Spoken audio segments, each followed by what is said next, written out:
Branson Townsend has it written down, man. So, Mr. Durham, Yes. you're going to tell us why they all decided to congregate in Salt Lake? Yeah, kind of. And I'm going to ask for any input from any LDS students that want to add anything to it, okay? Okay, we're talking about a surge of migration to both California and Utah.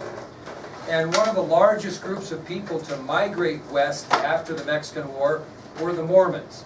Now, my understanding is, and you correct me if I'm wrong, Andrew, that we don't really refer to your religion as Mormons anymore. It's Latter-day Saints, is that correct? Yeah. Mormons would be like we used to refer to African Americans as Negroes, okay? And times changed, and that was politically correct back in the 60s and 70s. I think they prefer to be called African Americans or even black rather than Negroes. So Mormons, when I talk about the Mormon state, it's what the time period stated, and we know them today as a matter of Latter-day Saints, right? LDS, okay? But we'll use Mormons only because that's what it was at the time. Now, the Church of Jesus Christ of Latter-day Saints was founded in Western New York in 1830. Okay? The Church of Jesus Christ of Latter-day Saints was founded in Western New York in 1830. And I want to ask Andrew, who founded Joseph Smith. Joseph Smith? And he was young at the time, okay, a young Joseph Smith.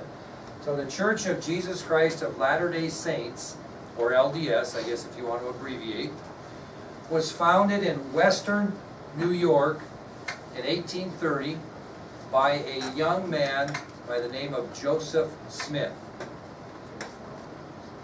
Now, Smith had announced that he found golden plates on which sacred scriptures were engraved, which became known as the Book of Mormon. Very good. So Smith had announced that he had found golden plates on which sacred scriptures were engraved, which became the Book of Mormon. What are golden plates, Andrew? I'm going to pick on you all here. Okay. What are the golden plates?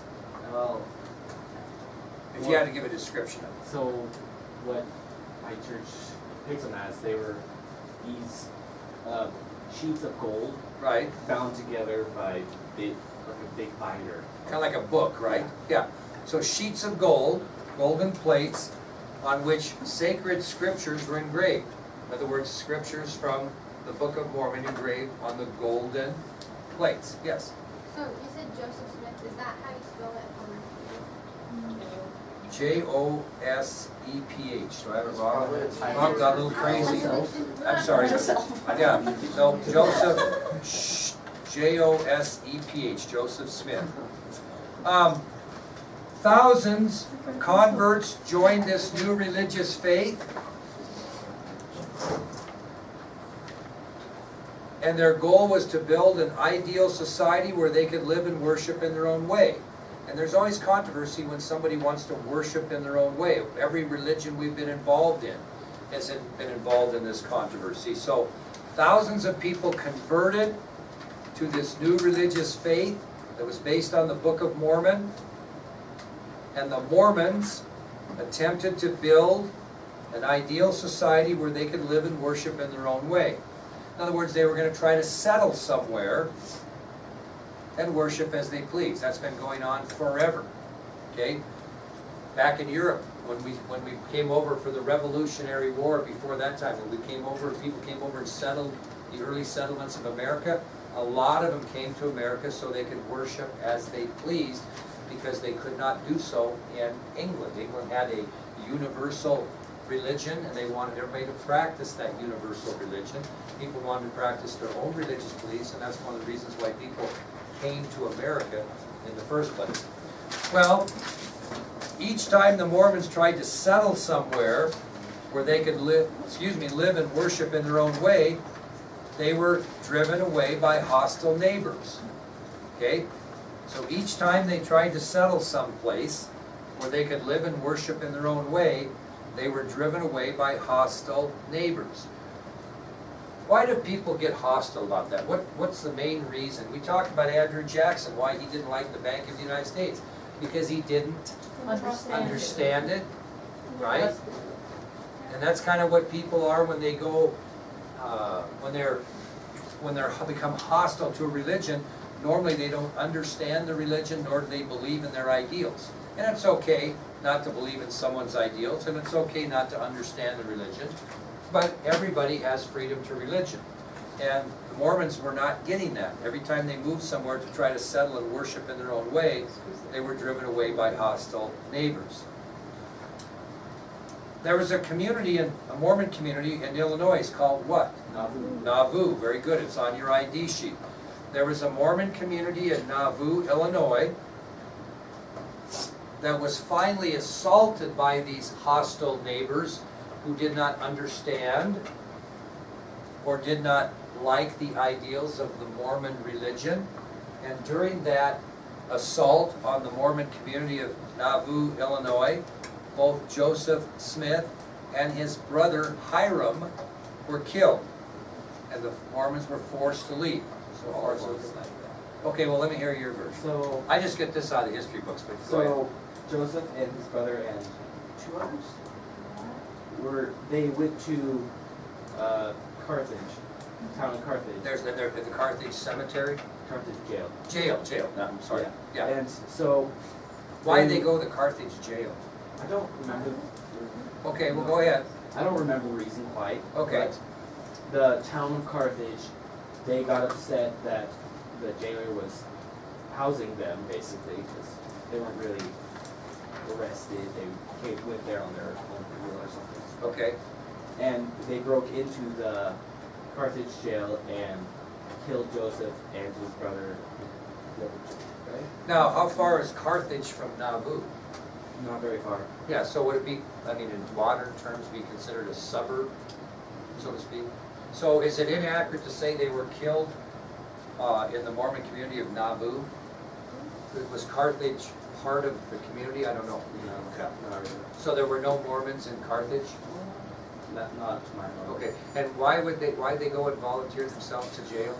Well, I'm not quite sure. Okay, you'll research that for us tomorrow, right? Because I'd like to know more about this, because what you get in a history book is what I'm giving you, okay? So I don't get all the ins and outs. So anyway, we'll add this to our notes tomorrow when Andrew comes back with some more information. But for now, in Nauvoo, Illinois, during an assault on their Mormon community, Joseph Smith and his brother Hiram were killed. Now, I think I have heard that they were killed in the Carthage jail, okay? And that I'm just not sure where Carthage is in vicinity to Nauvoo. But the bottom line is they were forced to move because of the death of Joseph Smith and his brother Hiram. So who took up new leadership of the Mormons? Brigham Young. Brigham Young.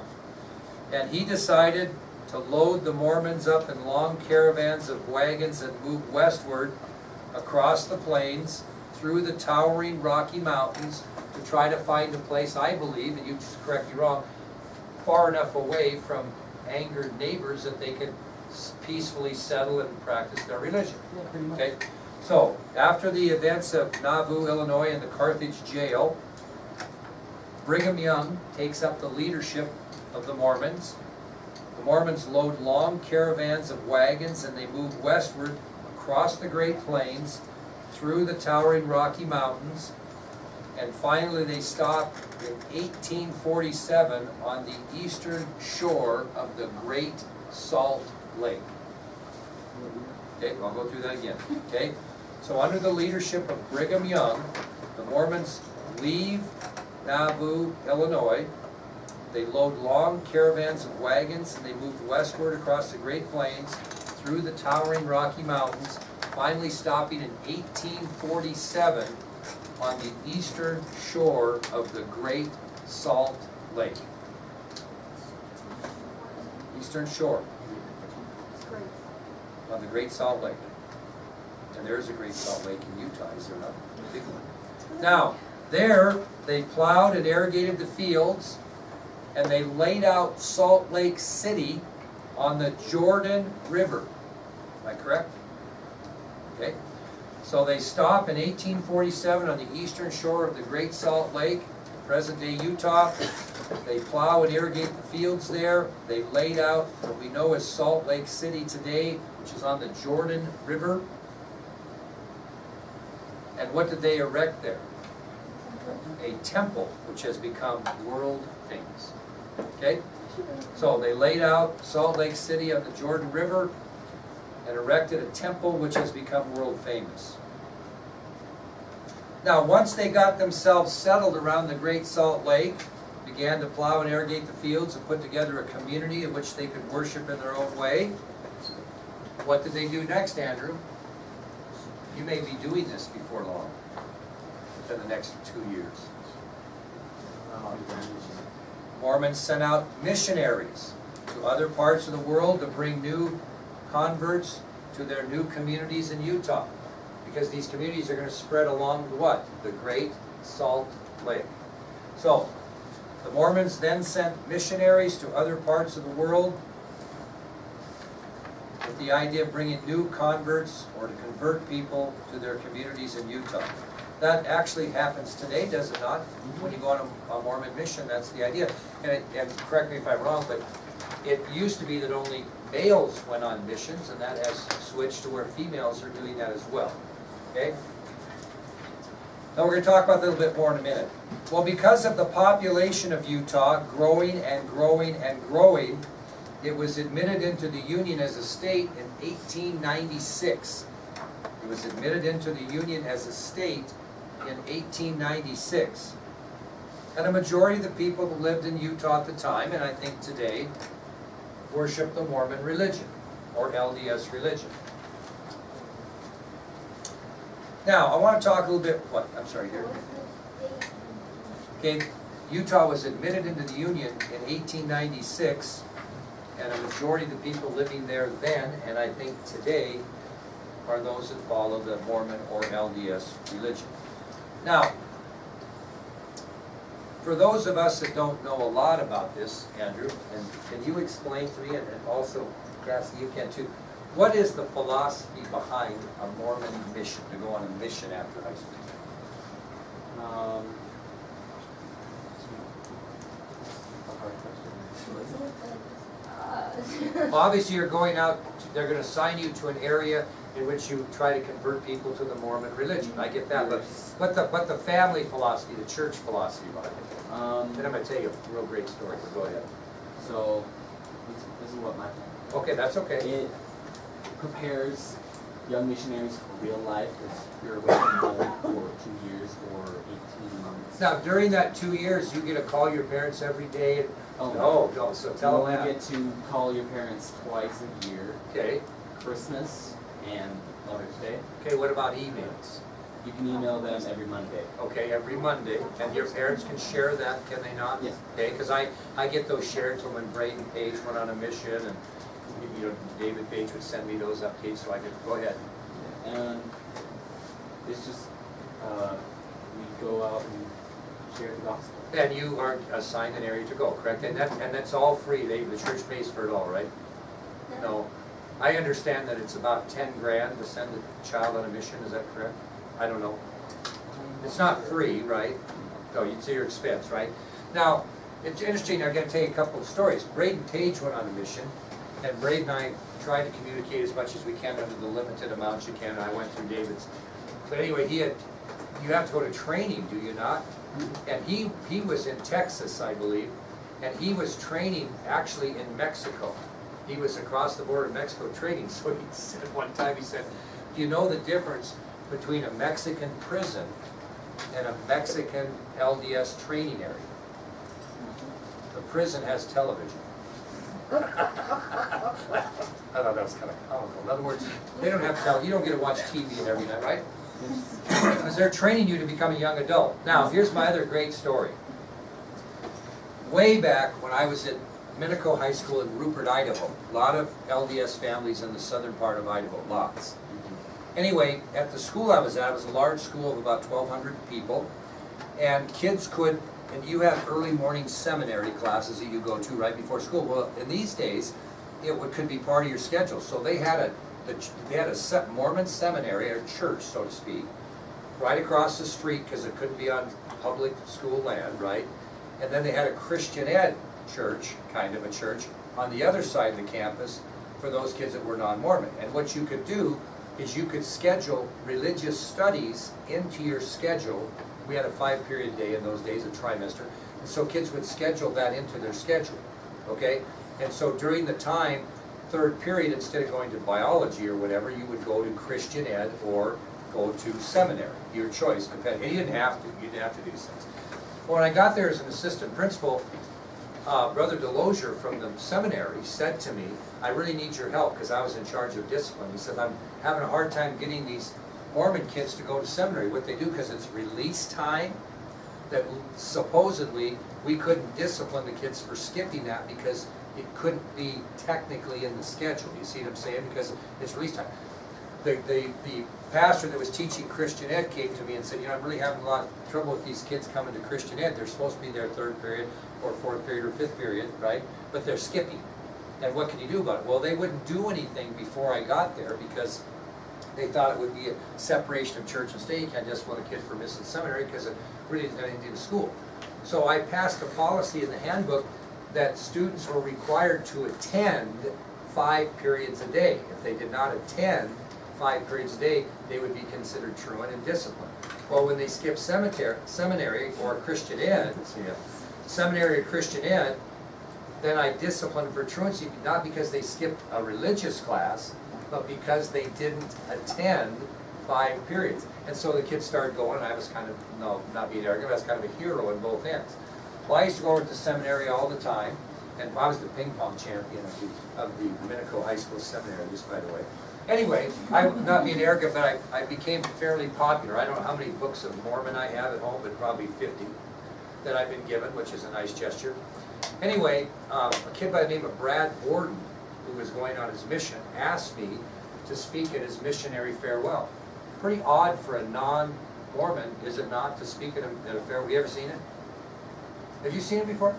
Yeah. Really? Well, when I did it back in 86 or 7, 88, I don't remember, in that area, I was the only non-Mormon ever to give a missionary farewell in that area of the church, okay? So I go there. I'd never been in an LDS church. I mean, these guys have theater seats. You have theater seats in your church?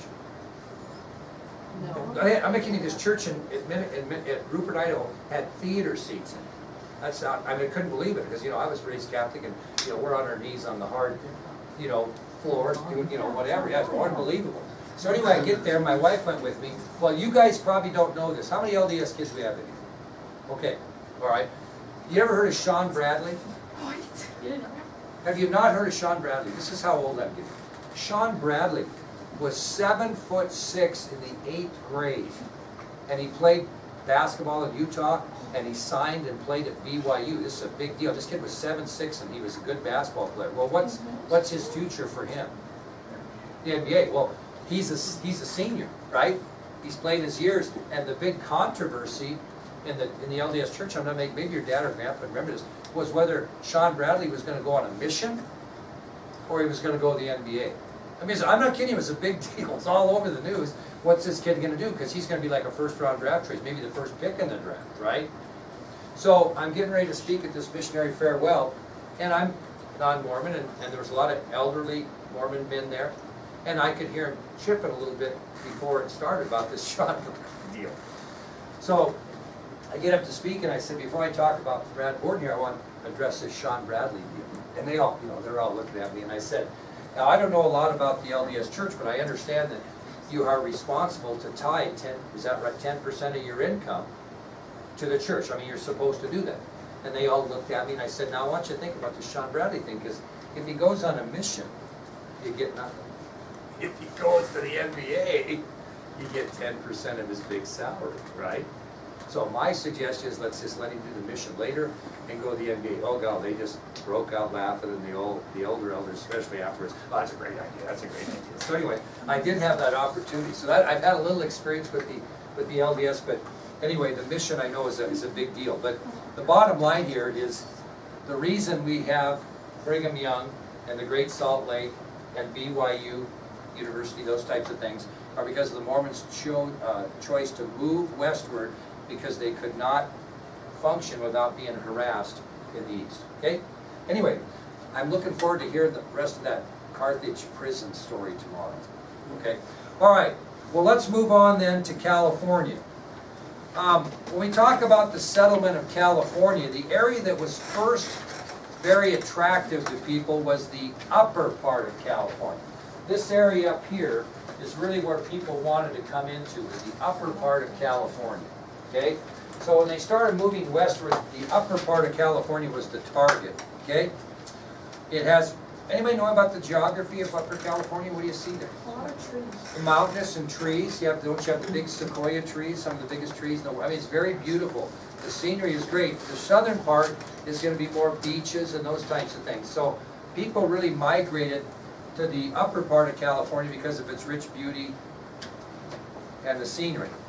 Well, in 1841, a party of men, women, and children led by John Bidwell left from Missouri on their way to Upper California. They were moving westward. In 1841, a party of men, women, and children who were led by John Bidwell set out from Missouri heading towards Upper California. Now they were kind of the first of the pioneers to move westward. The Bidwell pioneers were the first to go. And they were followed by many others, including the ill-fated Donner Party. Okay? So the Bidwell pioneers were soon followed by many others moving from east to west towards Upper California, including the ill-fated Donner Party. Anybody know anything about this movement? Okay. In 1846, the Donner Party, which was simply a large group of pioneers moving west,